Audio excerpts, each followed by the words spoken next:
مایوسی سے معجزے تک۔ احمد ایک محنتی اور تعلیم یافتہ جوان تھا، لیکن اس کی زندگی کا ایک کٹھن دور چل رہا تھا۔ مہینوں سے وہ ایک اچھی ملازمت کی تلاش میں در بدر بھٹک رہا تھا۔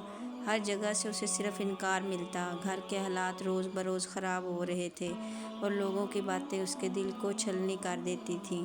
آخرکار بار بار کی ناکامیوں نے اس کے اندر مایوسی کا زہر گھول دیا۔ ایک شام وہ تھک ہار کر اپنے کمرے کے کونے میں بیٹھ گیا اور سوچنے لگا، شاید میری قسمت میں کبھی کامیابی لکھی ہی نہیں، شاید میرا کوئی سہارا نہیں۔ رات کے آخری پہر جب ہر طرف سناٹا تھا، احمد کی نظر دیوار پر لکھی قرآن کی ایک آیت پر پڑی، اور جو اللہ پر بھروسہ کرتا ہے اللہ اس کے لیے کافی ہے۔ ان الفاظ نے احمد کے سوئے ہوئے ایمان کو جگا دیا۔ اس نے سوچا، میں اب تک بندوں کے سہارے تلاش کر رہا تھا، لیکن جو سب کا پالنے والا ہے، میں نے اس کا در تو سچے دل سے کھٹکھٹایا ہی نہیں۔ وہ اٹھا، وضو کیا اور مصلی پر بیٹھ گیا۔ اس رات اس کی آنکھوں سے ندامت اور عاجزی کے آنسو بہہ نکلے۔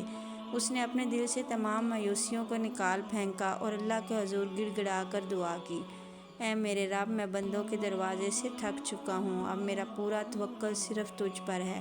تو ہی رازق ہے، مجھے اپنے غیب کے خزانے سے عطا کر۔ اس رات کے بعد احمد کے اندر کا ڈر ختم ہو گیا۔ اس کے چہرے پر ایک عجیب سا سکون تھا، کیونکہ اس کا دل اب اللہ کے وعدے پر مطمئن ہو چکا تھا۔ اس نے مایوس ہونا چھوڑ دیا اور نئے عزم کے ساتھ دوبارہ محنت شروع کی۔ ابھی چند ہی دن گزرے تھے کہ اسے ایک ایسی بڑی کمپنی سے کال آئی جہاں اس نے مہینوں پہلے اپلائی کیا تھا اور امید چھوڑ چکا تھا۔ انٹرویو کے بعد نہ صرف اسے بہترین عہدے پر نوکری مل گئی، بلکہ اس کی قابلیت کو دیکھتے ہوئے اسے وہ رقم اور عزت بھی ملی جس کا اس نے کبھی تصور بھی نہیں کیا تھا۔ اللہ کی رحمت نے اس کے رزق اور زندگی میں اتنی برکت ڈال دی کہ وہ نہ صرف اپنے گھر کے حالات بدلنے میں کامیاب ہوا، بلکہ دوسرے ضرورت مندوں کا سہارا بھی بن گیا۔ دوستو، جب انسان سب سے نا امید ہو کر صرف اپنے رب کی طرف رجوع کرتا ہے تو اللہ تعالیٰ اسے وہاں سے رزق دیتا ہے جہاں سے اس کا گمان بھی نہیں ہوتا۔